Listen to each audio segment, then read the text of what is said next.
오늘도 사이토 히토리 씨의 운이 좋다라는 책을 낭독하겠습니다. 운이 좋다고 말하는 사람이 진짜 운이 좋은 사람. 저는 어찌 보면 참 이상한 사람인데 그렇기 때문에 소득세 납부 순위 1위에도 오를 수 있었던 것 같습니다. 저는 중학교밖에 졸업하지 못했습니다. 장사하는 집안에서 자랐기에 어느 정도 장사에 대해서는 알고 있었지만 사업 수완이 특별히 뛰어난 것은 아닙니다. 그런데 일본에서 가장 소득을 많이 내는 사람이 되었습니다. 이건 단순히 운이 좋아서입니다. 겸손이 아니라 저는 정말로 운이 좋은 사람일 뿐입니다. 그렇다면 어째서 운이 좋은 사람이 될 수 있었을까 하는 문제인데 답은 아주 간단합니다. 예전부터 제가 입버릇처럼 하는 말이 나는 운이 좋다였습니다. 왜 나는 운이 좋다가 입버릇이 되었는지는 저도 잘 모릅니다. 운이 좋다는 입버릇도 무슨 특별한 이유가 있어서 하게 된 것은 아닙니다. 무의식적으로 운이 좋다는 말을 하다 보니 어느새 행운이 끊임없이 밀려와 오늘날에 이르게 되었습니다. 운이 좋은 사람이 되고 싶다고요? 방법은 무척 간단합니다. 그저 운이 좋다, 운이 좋다라고 말하면 됩니다. 운이 나쁜 사람이란 스스로를 운이 나쁜 사람이라고 생각하는 사람일 뿐입니다. 운이 좋은 사람과 운이 나쁜 사람의 구분은 이처럼 사소한 차이에서 비롯됩니다. 나는 운이 좋다. 나는 운이 참 좋다.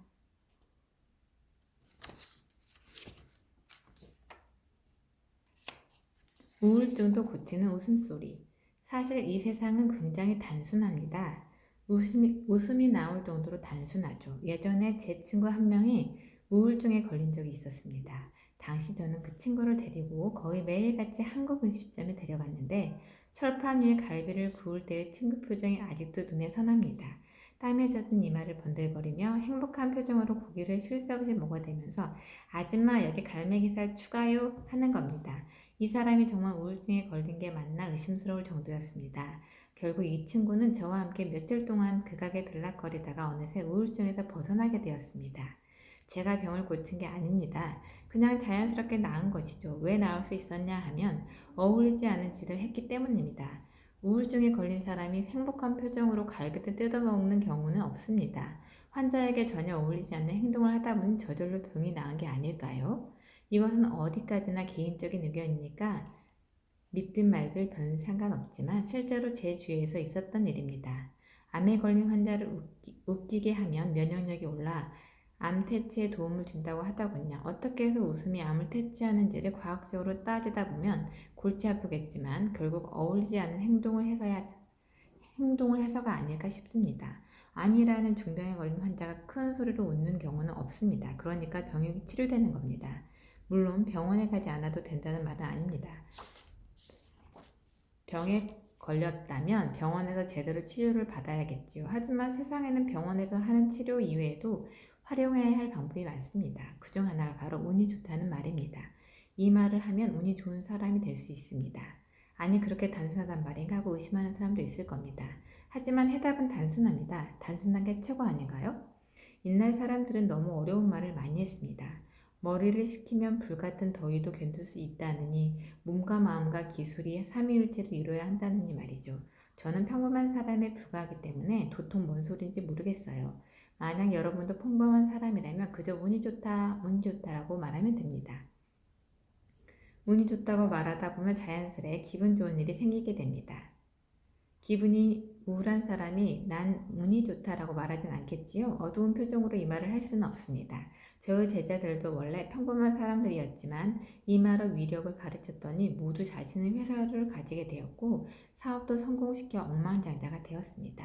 이런 얘기를 해도 사람들은 믿질 않습니다. 사실 제가 여러분 입장이라도 믿지 않을 거예요. 따라서 이 말을 믿지 않는 것은 정상인 겁니다. 아, 나는 정상이구나. 나는 참 운이 좋구나. 이렇게 생각하세요. 하루하루 살다 보면 여러 가지 일을 겪게 될 테지만 어떤 말을 내뱉은 다음에는 끝에 운이 좋다는 말을 붙여주기 바랍니다.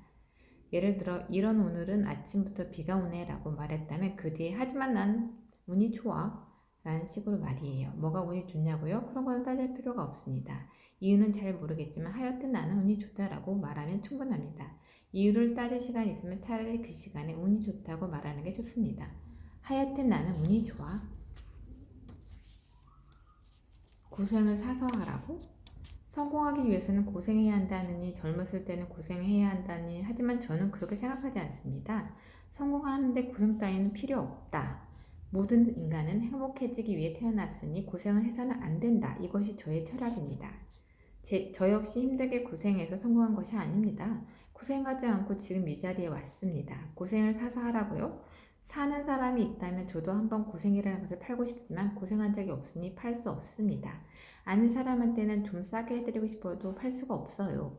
이런 말을 하면 누구나 놀랍니다. 거참 이상한 말을 하는구나 하는 눈빛이지요. 사람들이 어떻게 보든 저는 상관하지 않습니다. 사람은 각자 나름대로 생각을 가지고 있으니까요. 누가 옳고 그른다는 차원의 문제가 아닙니다. 그저 저는 그렇게 생각한다는 것뿐입니다.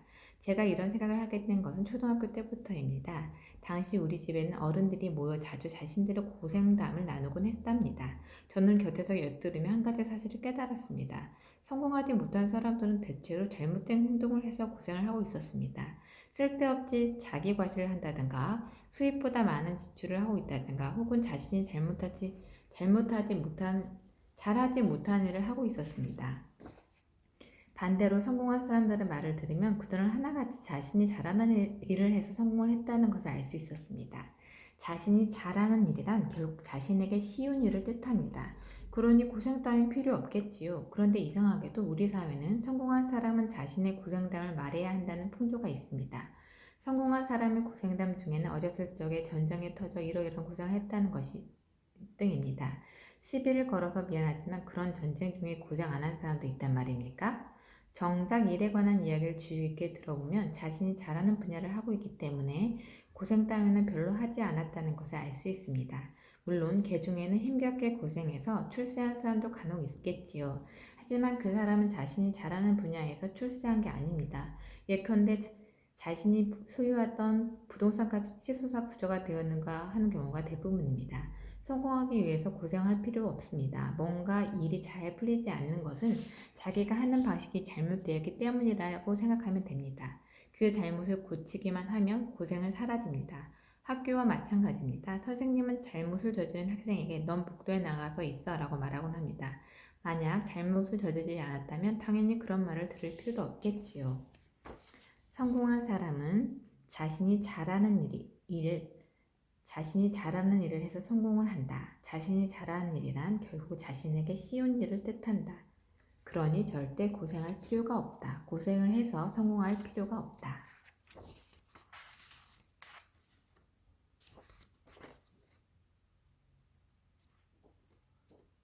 성공은 머리로 하는 게 아니다. 세상에는 출세한 사람과 그렇지 못한 사람이 있습니다. 이 둘 사이의 머리는 뭐가 다른 것일까요? 인간의 머리는 그렇게 큰 차이가 없다고 생각합니다. 저는 종종 이런 말을 하지요. 성공은 눈과 발로 하는 것이다. 성공은 눈과 발로 하는 것이다. 만약 당신이 장사를 하고 있다면 장사가 잘 되는 가게를 보러 가면 됩니다. 왜냐하면 상인에게는 실험실이 없기 때문입니다. 비밀이라는 게 없습니다. 가게에 가보면 직원들이 어서 오십시오 하며 당신을 기쁘게 맞아줍니다. 손님을 맞이하는 법, 인테리어, 상품 진열 등 모든 것을 보여줍니다. 10걸음이든 100걸음이든 걸어가서 잘 되는 가게를 구경하면 됩니다. 그곳을 배울 만한 점은 배우면 됩니다. 일은 과학입니다. 그리고 일은 얼마든지 흉내낼 수가 있습니다. 과학이라는 것은 누가 해도 똑같은 답이 나온다는 뜻입니다. 내가 하니까 틀린 답이 나오는 경우는 없습니다. 다른 곳에서 성공한 일을 똑같이 배워서 하면 똑같은 결과를 얻을 수 있다는 겁니다. 그런데 흉내를 내면 개성이 없지 않느냐는 등의 생각을 하는 사람이 있습니다. 만약 당신이 이런 생각을 하고 있다면 조금 이상한 사람입니다. 유명한 탤런트가 머리를 자른다고 해서 긴 머리를 한 다른 사람이 똑같은 사람이 되는 것은 아닙니다. 똑같은 헤어스타일을 해도 역시 사람은 각기 다릅니다. 인간은 다른 사람과 똑같은 행동을 해도 자신만의 개성이 드러나게 마련입니다.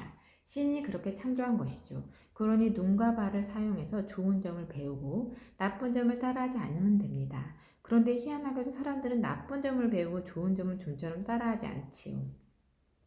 손님이 줄을 서는 가게의 국수가 맛있는 국수입니다. 그런데도 그런 가게에서 맛을 보고는 역시 우리 가게가 더 맛있다고 생각하는 사람도 있습니다. 자신의 가게가 장사가 더 잘 되고 있다면야 이해가 가지만 손님도 없으면서 그렇게 얘기하는 사람이 있습니다. 남들이 모르는 독특한 양념을 사용한다 해도 그 양념의 재료라는 것은 오래전부터 흔히 사용되는 뻔한 재료입니다. 동업자라면 모르는 게 이상하지요. 만에 하나 도저히 재료를 모르겠다면 그 가게가 어디서 재료를 조달하는지 알아보면 됩니다. 알기가 귀찮으니까 모를 뿐이죠. 뭔가를 배우려는 자세만 있으면 금방 성공할 수 있습니다. 다시 한번 강조하는데 성공의 비결은 눈과 발입니다. 머리가 아닙니다.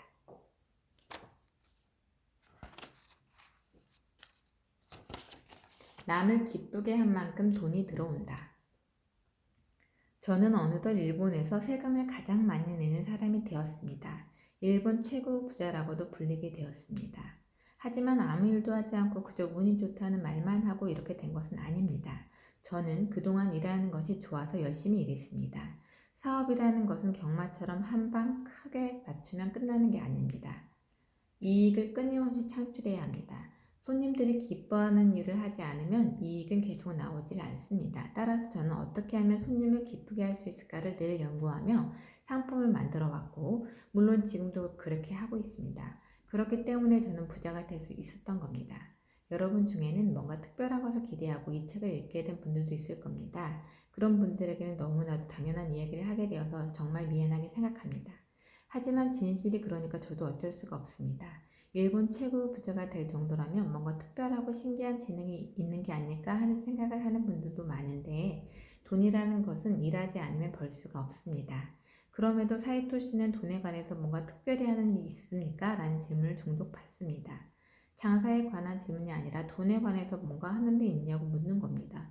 저는 돈이 흉하게 구겨져 있으면 안 되니까 그림을 맞춰 가지런하게 두는 정도입니다 하고 대답합니다. 이건 너무나도 당연한 일이죠. 그림을 벽에 걸 때 거꾸로 걸지 않듯이 말입니다. 그런데 어느새 제가 한 말이 돈의 그림을 맞춰 가지런히 지갑에 넣어두면 부자가 된다느니, 사이토 씨는 매일 밤 돈의 다리미질을 하고 있다느니 하는 식으로 이야기가 퍼져나갑니다. 이런 것들은 웃으면서 넘어갈 수 있는 농담이라고 생각합니다. 저는 농담을 좋아하지만 실제로 이런 일은 절대 있을 수 없지요. 여러분도 농담은 그저 농담으로 즐기시기 바랍니다. 우리들 상인은 돈을 곧잘 다리로 비유하지만 이제껏 돈이 스스로 걸어가는 모습을 본 사람은 없습니다. 그렇다면 어떻게 돈을 자기한테 오게 할 수 있을까요? 돈을 자기한테 오게 하는 것은 바로 사람입니다. 이 명확한 사실을 잃어버린다면 당신이 고생합니다. 사람이 중요합니다. 사람을 귀히 여기면 돈을 많이 벌 수 있습니다. 남을 기쁘게 한 만큼 돈이 들어옵니다. 손님을 기쁘게 하려고 매일 노력하세요.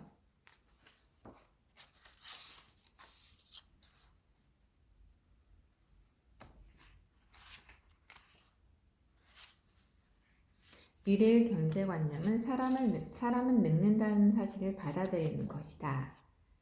앞으로는 연금만으로 먹고 살기 어려운 사회가 될 것 같은데 이런 상황에서 어떻게 살아가면 좋을까요? 예전에 누군가 이런 질문을 했습니다. 이에 대한 답은 이렇습니다. 가장 중요한 것은 경제관념을 가져야 된다는 겁니다. 경제관념이라 해서 무슨 경제학 책에 나와 있는 어려운 내용을 알고 있을 필요는 없습니다. 사람은 누구나 나이를 먹는다는 단순한 사실만 알고 있으면 그것으로 충분합니다. 자동차의 경우 5에서 10년을 타면 슬슬 새로 바꾸고 싶은 생각이 듭니다. 하지만 우리 인간은 그럴 수 없습니다. 차를 바꾸듯 우리 몸을 바꿀 수는 없습니다. 50이든 70이든 이 몸으로 그대로 살아야 합니다. 그런데 우리 몸은 나이가 들어감에 따라 서서히 기능이 약해집니다. 당연히 수리비가 듭니다. 직장에서는 정년퇴직이 있습니다. 더군다나 여성들은 꾸준히 아름다움을 유지해야 하므로 20대 때 들어간 화장품 값보다 나이가 드는 40, 50대에 훨씬 더 많이 돈이 듭니다. 하여튼 사람은 누구나 나이를 먹습니다. 이 사실을 알고 있으면 지금부터 뭘 해야 할지 알 수 있습니다. 연금만 믿을 수 없으니 저축을 해야겠다는 식으로 말이죠. 사람은 나이를 먹는다는 것을 생각하며 살아간다면 그것으로 충분합니다. 경제관념이라기보다는 생활관념이라 할 수 있겠네요. 다만 경영자들은 이 정도를 가지고는 안 됩니다. 경영자라면 누구나 마찬가지지만 자기 회사의 직원과 거래처를 껴안고 가야 하기 때문입니다. 하지만 그게 아닌 일반 사람들에겐 경영자에게 요구되는 경제관념은 필요 없습니다. 나도 언젠가는 나이를 먹고 늙는다는 사실, 이것만 알아둡시다. 그 사실을 알고 나이 들면 병원비하고 여러 가지 비용이 더 많이 들겠다 생각해서 연금보다 더 많은 돈이 필요하게끔 미리미리 돈을 마련해야 되겠죠.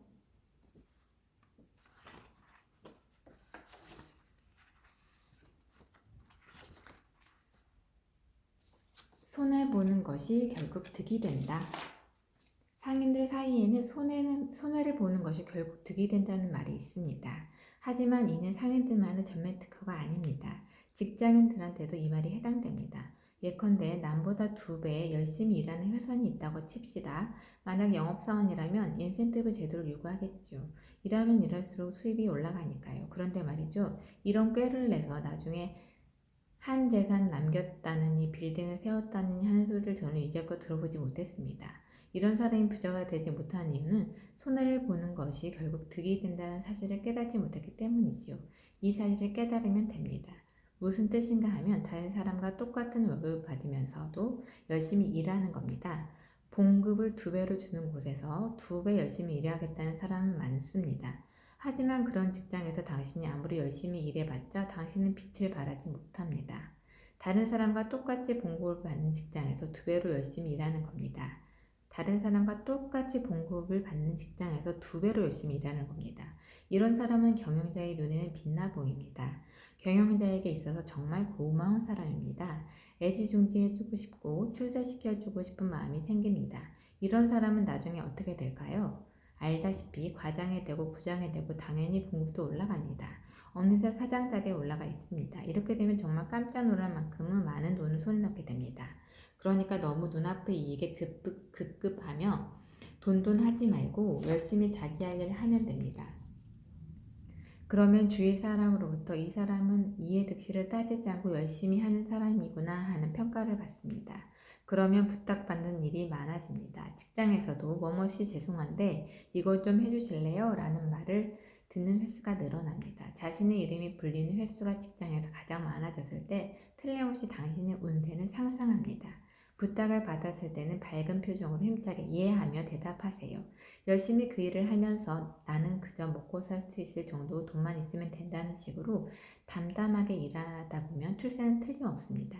이런 사람이 나중에 독립을 하면 주위 사람들은 저 사람에게 부탁하면 뭐든 열심히 해주었으니 또 부탁해보자 하고 생각하며 몰려듭니다. 사업이 번창하지 않을 수가 없겠지요. 그런데 이런 일을 부탁받았을 때 왜 나한테만 부탁하는 걸까? 똑같은 봉급을 받으면서 왜 나만 이 고생을 해야 하지? 하며 불평하는 사람도 있습니다. 이런 사람은 일에 성의를 다하지 않습니다. 당연히 운세가 나빠집니다. 당신이 사장이라면 일을 부탁하기 어려운 직원을 자기 회사에 오래 있게 하고 싶을까요? 물론 인심 좋은 사장도 있겠지만 세상은 넓습니다. 그런 인심 좋은 사장만 있는 게 아니니까요. 손해를 보는 것이 결국 득이 된다. 봉급보다 2배로 열심히 일하면 사장님 눈에도 들고 승진도 빨라지고 좋은 일도 많이 일어난다.